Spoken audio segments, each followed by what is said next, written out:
All right, everybody, North American Weed Tour continues today down here in Eugene, Oregon. We've got Diane Downey, CEO and founder of Rebel Spirit. You guys have just recently cropped 5,000 pounds. You've got greenhouses outside, you've got hoop houses out here, and inside this building is your guys' pre-roll factory. And you guys also do flower manufacturing here as well, like bagging and that kind of stuff. Yeah. So Diane, we're here. This is your guys' North American Weed Tour episode. What are we gonna see today? Today we're going to see our pre-roll room. We've got 2 Roll Pros machine. We've only got 1 operational. We've got 1 operator is out sick today. We'll go upstairs. We'll see production. And there's some other information, context for folks. You guys are available in other countries. Peru, Latin America. So we're super excited to be the first U.S. brand in Latin America. And so it's really exciting. Our products are on the shelves. They're selling. They've got expansion plans. And our partners down there, Future Farms, are super excited about Rebel Spirit. And they're just saying, we're going to dominate South America. And so I was like, okay. Where are we going to go check out first? Right here, we've got our main man, Uncle Mark. So he started growing in Humboldt. Then he moved to Southern Oregon, eventually ended up in Washington. That's where he met up with the feds. He's our Rebel Spirit, and so we keep him right at the top of the stairs where everybody can see him and remind everybody that This is what it was about. that he's the guy. This is our production room. I guess I would call this headquarters. HQ. I love your guys' packaging.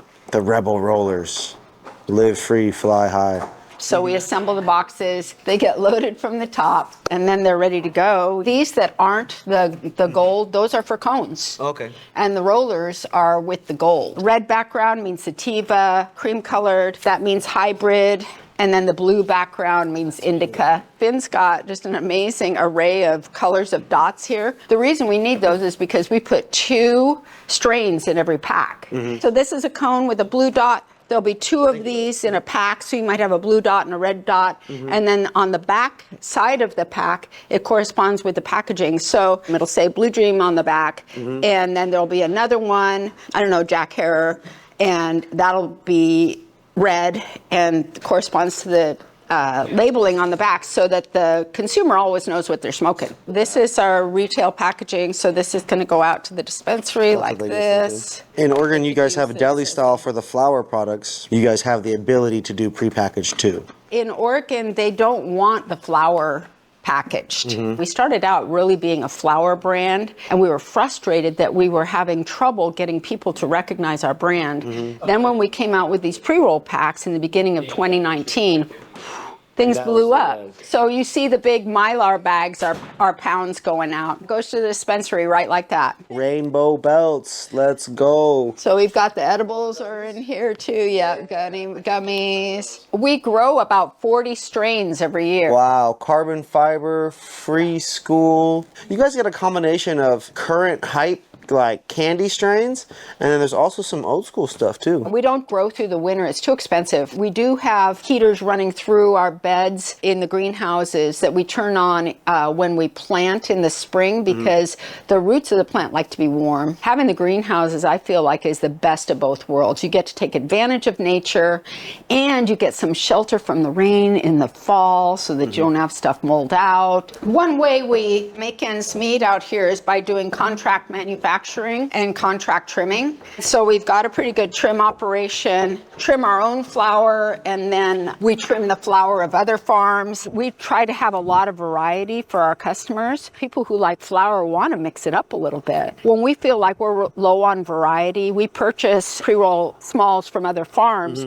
Organic farms material. Yeah, and the amount we purchase every year depends upon our own harvest, it depends upon the market, but it's really nice to be able to support other farms and to have them supporting us by providing even more variety. This room undergoes a lot of changes. One way we handle space is by doing a lot of conversions. So you see these racks up above? This was a dry room about 3 weeks ago. April's our cone queen.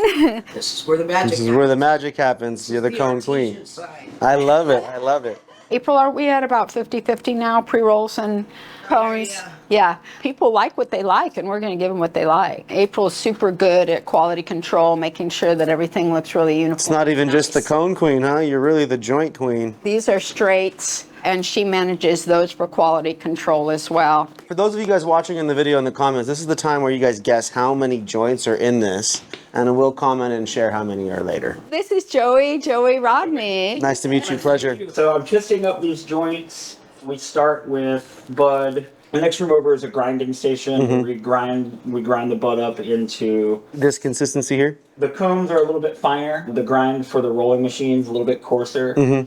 And over here, you can see in this giant tub is the next batch I'm getting ready. Oh, sick. Just Okay. dump that in there. Grind over here. Bring the finished grind over here, and then with this knockbox here, we can jump 100 combs at a time, 100 joints at a time, and they come out into those boxes, and then the boxes come over here. Come over here like that. And then I just tighten them up and make sure they're all the same length and the weights are good. Oh, there's chickens. So all of our employees get free organic eggs. And then we've got a vegetable garden. Chris grows hundreds of pounds of potatoes and onions and carrots every year to keep everybody supplied. Is that what was in the quiche last night? Was all your own vegetables? Yeah.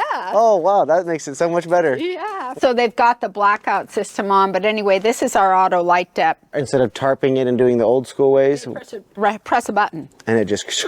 Yeah. Walk me through what these awards are for. Our first big one was our very first year in 2016. We won Best Flower for a proprietary strain, which was Rebelberry OG. And since then, we've won 2 or 3 awards for our pre-rolls. We've won for Best Edible, and we've won for Best Topical. Hi, guys. So right now we're just kind of stripping this one. This product is all going into pre-rolls. So we're just taking the bud off of the stem. We're just getting these water-linked stems out of it so it's easily worked with on the next step of that process. So they'll be able to grind it up, keep all the sticks out of it from piercing into the joints. At least 20 of them we have in flour, and then a number of them are just going to be pretty much pre-roll for now because they're outdoor. So a lot of our outdoor strains are pretty much just go to pre-roll. Yeah, that makes sense. This is what the fibers look like in these stocks? And people wonder, too, about seed-to-sale tracking. So we have to report all this waste. Really? To the OLCC, yeah. Can you imagine how much a tomato would cost if tomato farmers had to report to the government All what the vines. what the vines weighed after you took the tomatoes off? These are the fruits and veggies? Yeah. Do you grow these too? No, those are all. That's all Chris? And Hector grows. Yes, you do. Hector, you got some good ones too, yeah?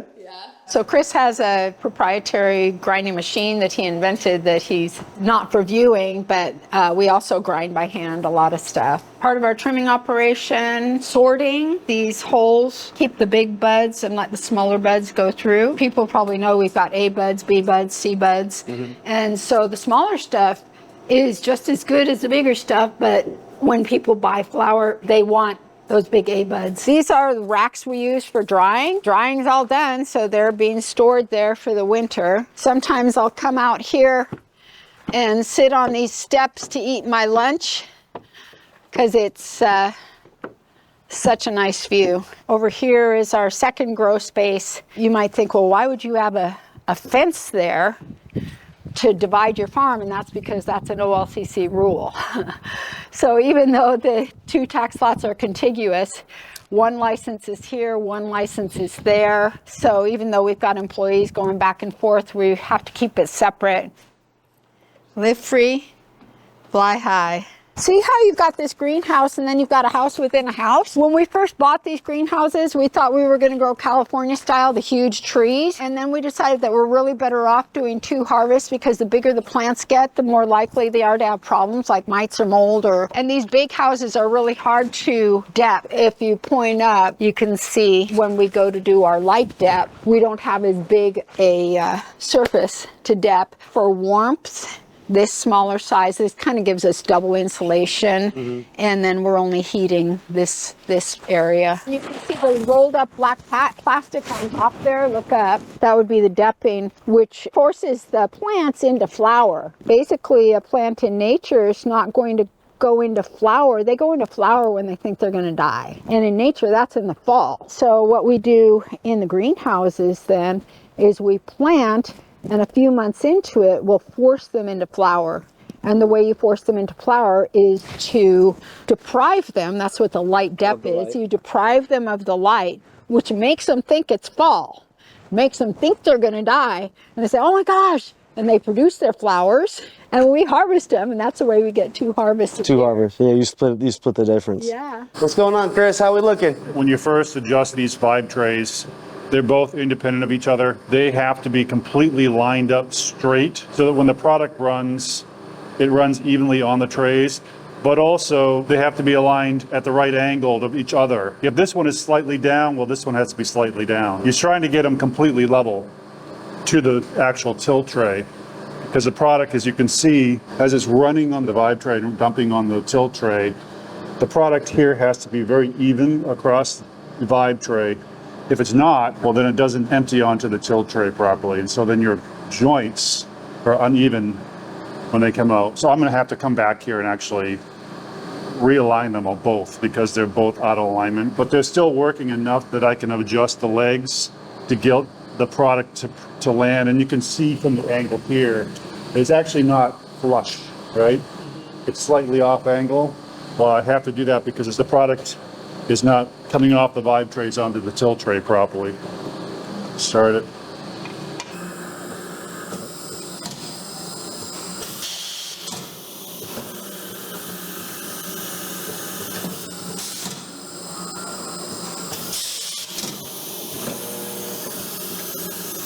And you can see the difference weight-wise, because it's still probably off. It's 77 in the back and 61 in the front. It just takes some adjusting, fine-tuning, and then once you get it all perfect, tension's proper, you can feel the difference. So if you breathe on that or suck on that with a machine to actually do that, you'll get the perfect draw. I mean, I could go on and on, but No, thank you. Yeah. Appreciate that. That was great. You know, the North American Wheat Tour is all about helping showcase quality brands. What do you want the people to know about your brand that aren't familiar maybe with Rebel Spirit, whether it's here in Oregon or in any of the other markets you operate in? What's important for them to know about Rebel Spirit? I want them to know about our spirit, how deep it runs inside all of our employees, and it even runs down into the very soil, the organic nature of everything that we do, the live soil, how much we care for the earth, how much we care for our product, how much we care for the industry. It's a tough industry, and if you don't love it, you're going to be missing that extra little spark to make it work. Thank you. Shout out to Roll Pro. Shout out to Rebel Spirit. We'll catch you guys in the next part of the North American Wheat Tour. Coming to you guys live from Eugene, Oregon. Rebel Spirit, baby. Come on.